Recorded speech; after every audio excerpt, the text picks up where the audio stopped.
Coming back after lunch, so I hope you had a good meal, tasty. I liked it a lot, and you don't want to fall asleep now because we have a workshop. It was not 100% clearly outlined how it will work, how it will look like. So I've created a little bit more extensive presentation than before, but I want to do it most, if possible, interactive. So I don't want to give you 45 or 30 minutes just frontal presentation. We should get into discussion, and you should ask questions, and maybe I can point to something, and if we have specific questions, we can also switch to my own computer, then I can go to the internet, because I have not prepared everything, of course, and so I try my best. Can we have presentation mode, please?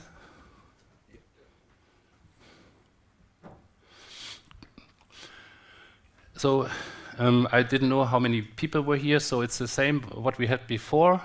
So if you have questions, just raise your hand, then I stop. Let's just make it interactive. And then coming new slides, so don't worry. Yes, good. As I said, digital twin, and we have already had discussions about health. Digital twin data is data describing and we had the definition on the next slide, that it's a digital replica of an asset. It's a describing data of an asset. So it's text form. Then there's a data model behind. We had discussion whether we can process unstructured data.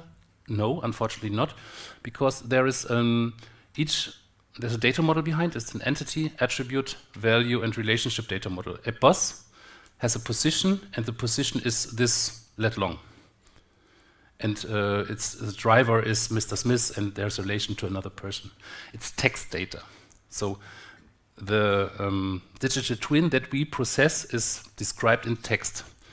We can work with pictures, with video, and I try to switch a bit interactively. We have here also mentioned cameras, but they are a little bit more to the outside. So if we have use cases with cameras, like for example in Netherlands there is a party street and there is a supervision for upcoming trouble. And so they monitor the noise level and the moving level if something gets hectic. So there is a computer vision tool that is interpreting data, and then there is a signal, attention, turmoil. And this again is text.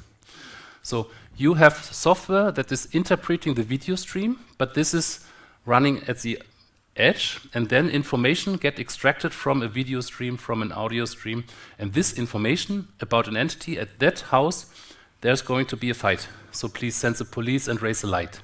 It's describing text. So if you ask me for interpreting video files as a digital twin data directly, I have to say we cannot, because we define context data as describing data as shown before with, that was it, entities, properties, attributes, and relationships. So this is by design.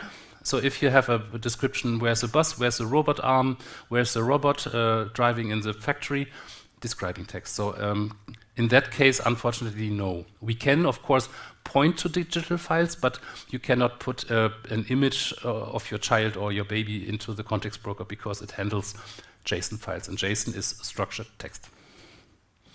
Good. So if you have questions, just stop me. I try to handle it spontaneously. Sorry. APIs. This is also what I said. The API, of course, handles this data model behind, because you say I create an entity in the digital twin, then you have to provide the entity, the attributes, and the values. So it's all coming back to this entity, attribute, value idea. Good. Our standards, they are defined. If you have more questions about the details of the data model behind it, there is a spec at ETSI. This is a European standardization body, and there is a standard of the NGS-ILD. And there's even the data model behind, so the generic data model. And so if you want to know more, we have everything available. Good. Oops. The architecture. As I said, here is binary information, videos, text, interpreted, gets text. IoT networks, these are sensors. They are measuring directly data, a temperature. So this must not be combined, but maybe be translated, because there are so many IoT protocols out there, MQTT, lightweight, M2M. So maybe your data is not available to be processed in our central components, the context broker. So here you have the so-called agent framework, the IoT agents. They are something like a translator module to translate external protocols, dialects into NGSI. So the very valuable thing is you can have 10, 20, 100 different protocols or connections here. When the data is here, from whatever domains it exists in the same data model, in the same language, because it has been harmonized into the NGSI LD standard. So you can directly interpret from your energy meter. Energy has own standards, IoT standards for your temperature measurement, and you can directly bring it together with data from your transport, from your train schedule, because if you have data from the real world, it gets translated, and in the middle it will be harmonized into one common data model, and you can easily combine them without having to know where it came from. So, and this is bidirectional, so if you collect data, and also if you actuate data, if you of course send data down, it's bidirectional. So you have a connection coming from the real world to the data hub, provided to the processing engines that can do AI algorithms, machine learning, or whatever. Yeah, mostly AI today, and the results coming back. We don't do these tools because we are a small company. Of course, we cannot build an AI framework. We connect to AI frameworks that we can send data and we can get data back. For example, Apache Flink, Apache Spark are very famous frameworks where you can have machine learning algorithms, AI algorithms running. And so we have data in the context broker, text data. This gets sent to processing engines. Then you process, analyze, monitor, predict, and you send data back that is available in the data hub for further processing then. This is the basic idea. And of course, here's a pointer. On the right, it's not only processing, it's also showing that we can show dashboards and maps and that it's get visualized. And so this is, we have a tool set of components that you can use, and important that you can use, because it's not an all or nothing question, but you can say, okay, I start very small, and I like this example because you can put 3 students over a weekend together and they start with a sensor in this Kulturhaus and start a first project. And it costs you nothing except maybe some time. We have easy demos and easy tutorials. You can start, you can learn, and you can experience the framework without having to buy the full package. And you can grow, and you can also mix in your own software, because it's not the idea that we want to replace systems. We do not do parking house software, but we can get data from parking house software and bridge silos from software that is either siloed in itself or from standards that are siloed. Because if you go to energy, if you go to IoT, if you go to traffic, transport, they all have standards themselves, and they can speak with each other, but not across domain borders. So this is the basic concept, and this was the original setup, and then this whole data space aspects came, and there needed to be a connection to these secure data exchange environments, and then often there's a connector technology, there is new identity and trust aspects. Maybe you have heard about SSI, self-sovereign identities, because there is an idea that you want to eliminate big central identity providers like login with Google.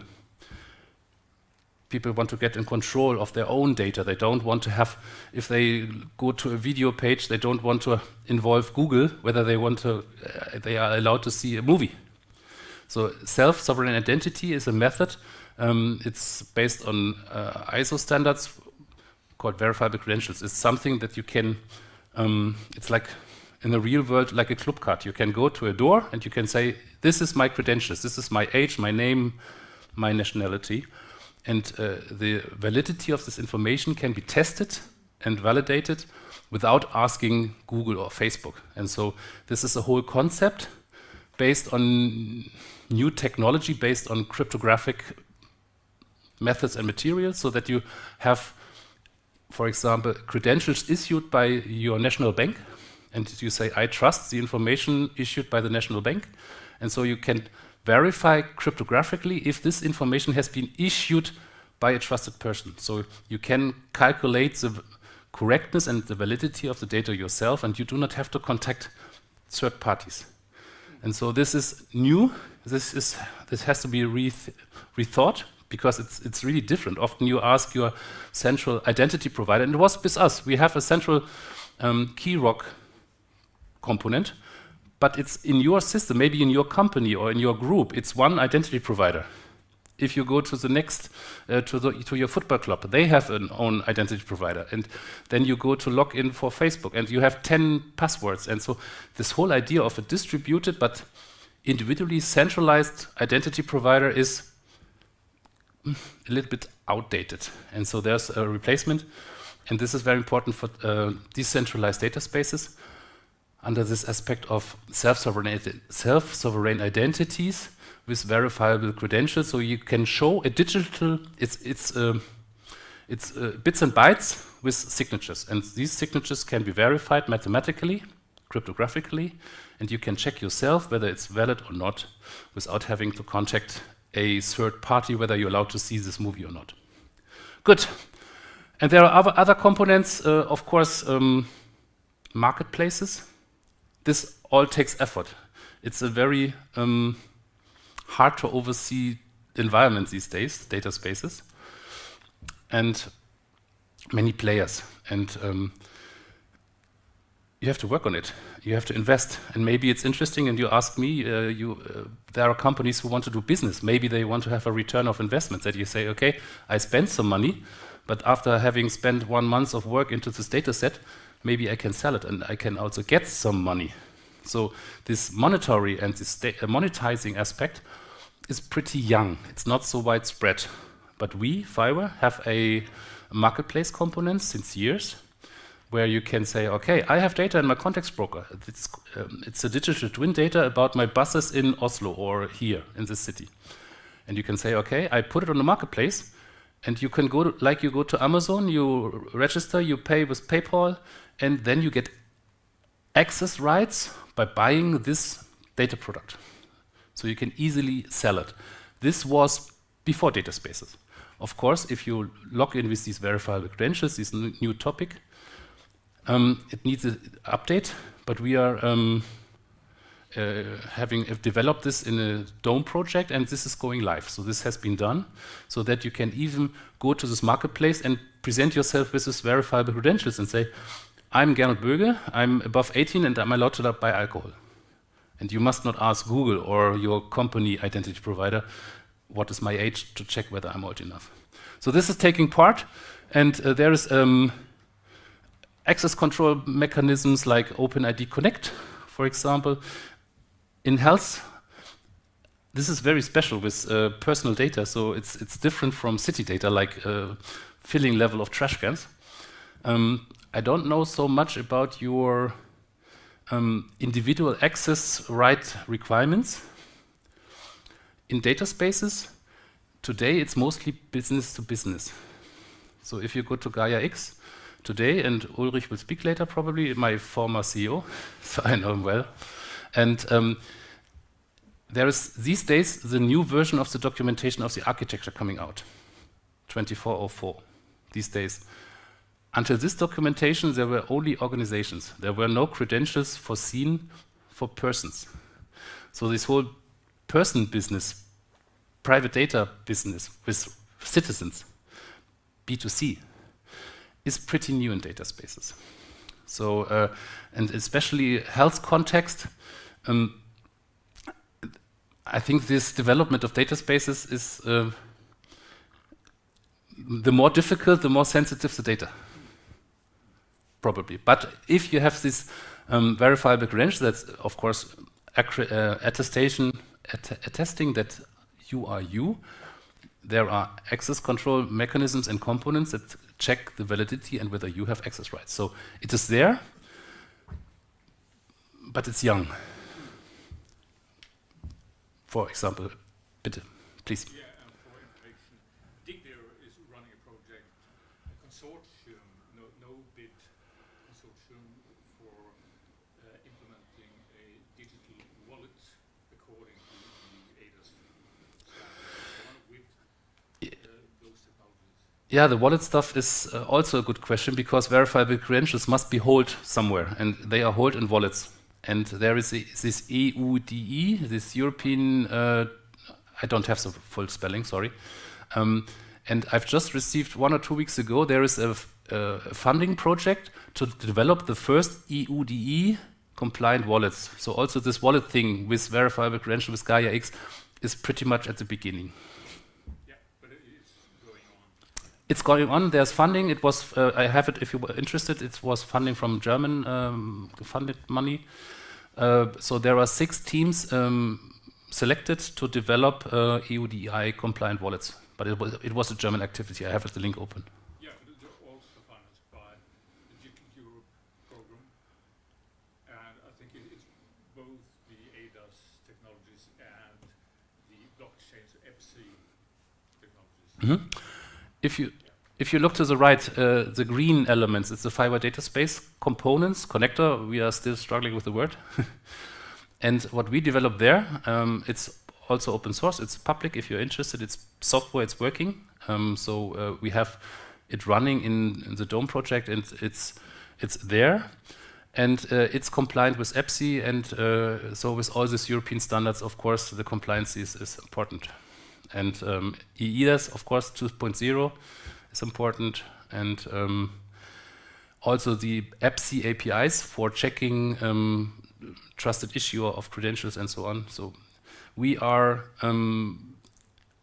heavily focusing on that, and in Gaia X it was a little bit self-directed, but they are coming to the standards back again. For example, I have an iWatch. You have an yes. And then it will be business to business between Apple and this broker. Could that be something that I, as a citizen, if I have this involved, could get access to by making my own? This is normally not the use case because a broker is I don't know so much. Maybe if you have home automation, you can use it. But for just having some data for your clock, normally you would not do this. I think this is data broker, a professional tool that brokers information for you. Maybe you can have it. But It's like a sandbox for if you get the right data in, you could add algorithms. I think we should try to distinguish. The green ones are of a different color. And that has a special reason, because normally you have data sources existing, like a database or a file or an API, and it's there. You can work in your company with your own partners you have. When you want to provide this information to a data space, you put a component, a connector, in front. So it is not directly infiltrating the data, but it's a component that is sitting in front of your data source. And if someone comes from outside and wants to access data, this component, this connector, does all this trust stuff. So your data source remains unchanged because the connector is a component like a gatekeeper. You put it like in a discotheque, you have a bouncer in front of your door. So somebody's coming, may I get in? Yes, come in, or no. So there's people trying to access the data and they are denied or allowed. So it's not directly in this broker. So you must not have a broker to participate in data spaces. So you have data, you have a data source you want to share, or someone else has some data you want to consume, different of the perspective. And then you first have to get behind the bouncer. So you have to provide to the connector all the trust information, and with your verifiable credentials, like I'm the CEO of the company, I have all access rights. So they are checking, is it correct that you are the CEO of the company? I can do this cryptographically. And then the access mechanism says, okay, full access. But it's a component that is put in front. So you must not have a broker to be in the data space or to have a digital twin. Because in a data space can be files, so then you don't need a broker if you have an image to share or a video to share. But I don't know whether this answers your question fully. You asked me whether you have to have an own broker. No. I think I would just have also questions related to if I can use some of them into what we are thinking of making this reference infrastructure for help. Maybe it's not maybe it's parts of it, so maybe I need to look into the components and see if it can be reused. And I'm also thinking about it as, for example, it could be Norwegian health data as a whole, but it could also be data for one hospital, or it could be data for me as a person. And as a person, a lot of citizens would like to be in charge of their own health more, so, and that's why people have kind of iWatch and stuff, and that could also add value to algorithms built. So I personally, so there is no clear yes and no, because you can have your own broker if you want. You can spin up a Kubernetes cluster and have your own broker to save your 10 data points. But normally this is not efficient. Often it's the case that a company has a broker, or a city has a broker, or a region has a broker. And you can have hierarchies, that you have multiple cities and you have brokers combining data from multiple cities. So you can have a hierarchy of brokers. It must not be one. But on personal level, this is very quite unusual. So I would not say that, please. It's not in personal level. But an iWatch is personal. This is combined with your... Yeah, but that's, I'm thinking about the broad spectrum, so it's also, I'm also representing the Norwegian largest company here. So it's kind of a different perspective into it. And we are also thinking about making a national reference architecture for Norwegian health data. So it's a huge perspective, and we would also like to have very good quality of data that is related to some specific health issues. Mhm. We would also like maybe to add data from my iWatch or something, so it could be added value to the algorithm. I see this more here below, that you have a data source in the real world. It probably does not speak NGSI, not our language. It needs to be translated. And maybe it needs to have access mechanism, that you are not allowed to change data of Miss, but you are allowed to change data of you in the broker. So there can be a component that you have here at this level, external data sources, your watch, and you have an access control mechanism that is managing and controlling the access to the context broker. So I can imagine this. And for example, you can. It goes down to single sensors in your living room. That the temperature is now 25 degrees. So this goes really down to individual gadgets, and your watch is a gadget. So probably we will find ways to integrate this data, but it's not there. We don't have an iWatch component. Sorry. But that was just an example. I think when we are here today, it's also important to see if we can get more speed together, because we don't have that much time. In the rest of the world, we can think about Europe, but the rest of the world is moving fast. So to secure the Norwegian health data, for example, we need to move fast ahead to be in front of it. So we think if we are going to make money on the Norwegian health data, we need to move fast and make algorithms and sell them.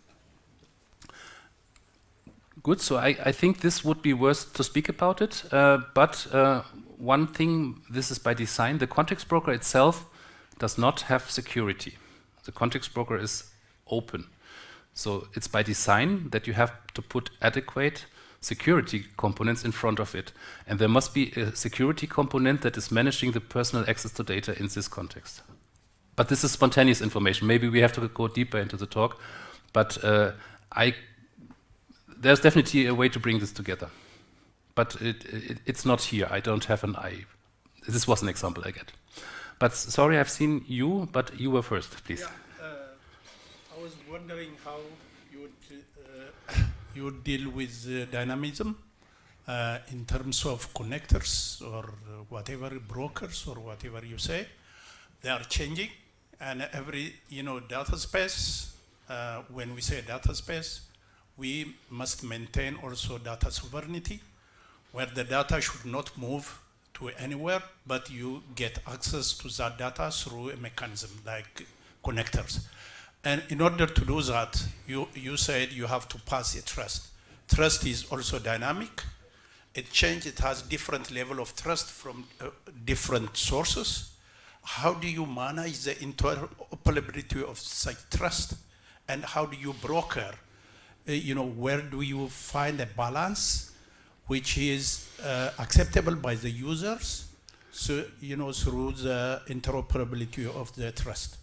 So in this context of data spaces, there are trust anchors. So they issue credentials, and the data space comes across and finds common rules. Who is a trustful issuer? Who is a trustful trust anchor?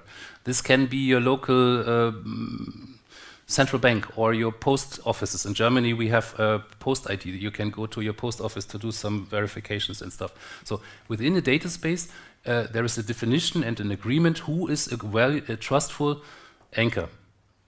Maybe it's just your prime minister, or you can find whatever rules, and then based on these rules, you can define trust anchors, and based on these trust anchors, you can verify whether credentials has been issued by these institutions you trust. And for dynamics, they issue, so I come to my notary, and only notaries are eligible to issue information. So I'm Gernot, I'm 50. And he says, digitally signed, true. You can verify this. And if you say, I trust the Norwegian notaries, this is a trust in your system. So there needs to be an agreement what is for your use case, for your data space, the level of trust. And you have to define who are the trustful agencies who are capable of issuing trustful information. And they are called trust anchors. Yeah, but they are in different levels. There are different levels of trust. And, if you see from one country to another, there are different notion of, trust levels. So how do you interoperate this? This is, the real issue which has not been addressed until now is trust interoperability.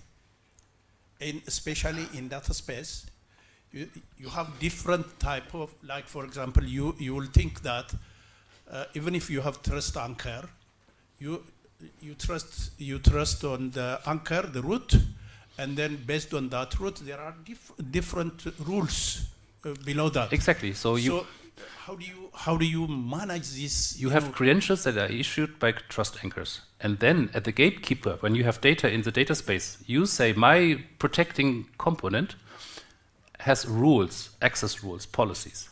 And they say, I only let you access my data if you have trust anchor information from the notary.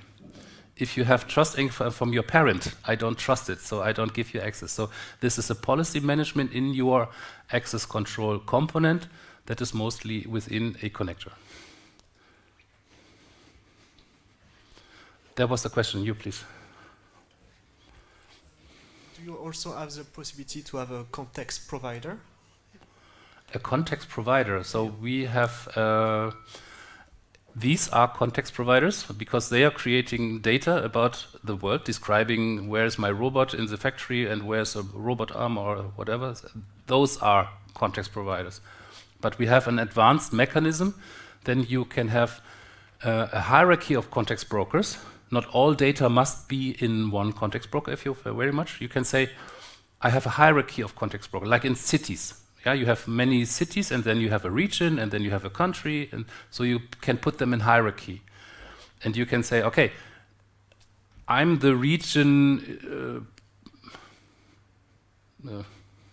Schleswig-Holstein in Germany, or an area, and I don't have all the data from all the cities because they have their own context broker. So you can, we call it registration, and maybe this is not your answer, but this is what we use this word for. We can say, okay, I have the temperature data, the city has the temperature data of the city itself. It registers information in a higher level, in higher hierarchy level context broker. So this is a context provider for the higher hierarchy. Sorry for that. But I think this was not your question. It kind of answer. So I will have another question. Can you have flow and process between the context broker because they are encapsulated? Of course. Yes, we had not so much time for the details. There is access mechanisms via APIs, and you have a classical CRUD, create, read, update, delete. But there's also subscription mechanisms that you can say, okay, I have a context broker that needs to have information about an event happening in this context broker if a specific condition applies. Then a notification goes from one context broker to the other, and you can have a network of context brokers that do different things in different places, in different circumstances, conditions. So yes, and these subscriptions are, I think, one of the most powerful tools of API, of NGSI. They are conditional. If you take normal subscriptions, you have a topic, you get everything. In context broker, you say, I just want to have this info, 1 million thermometers in the city. You don't want to have every 5 minutes 1 million data points.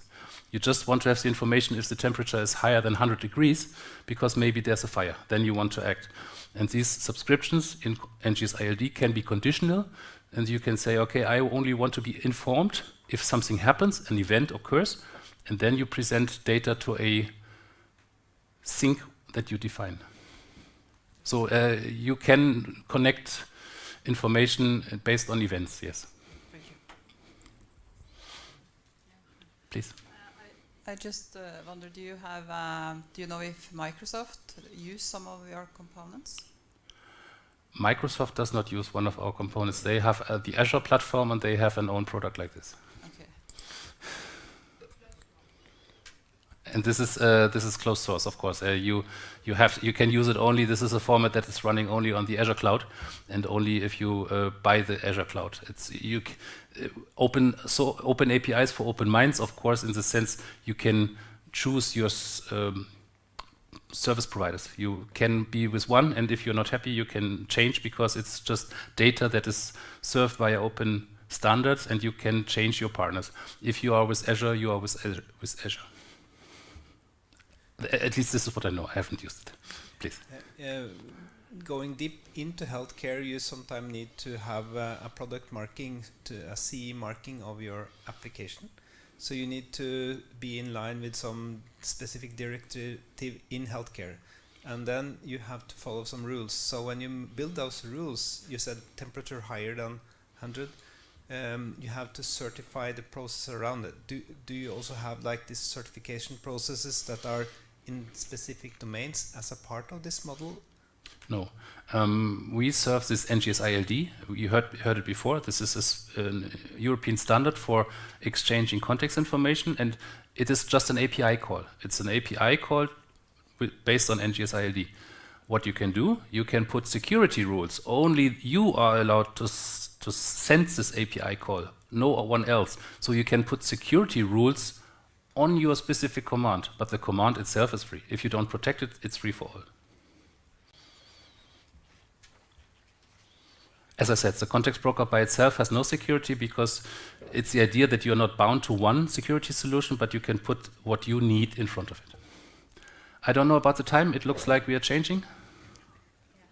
Because everyone is here, so if you wish, we can continue or we can close. So, I'm here for talks, so if I can help you, I'm here. We can do it here or in individual talks. I'm happy to help. Thank you very much. Danke.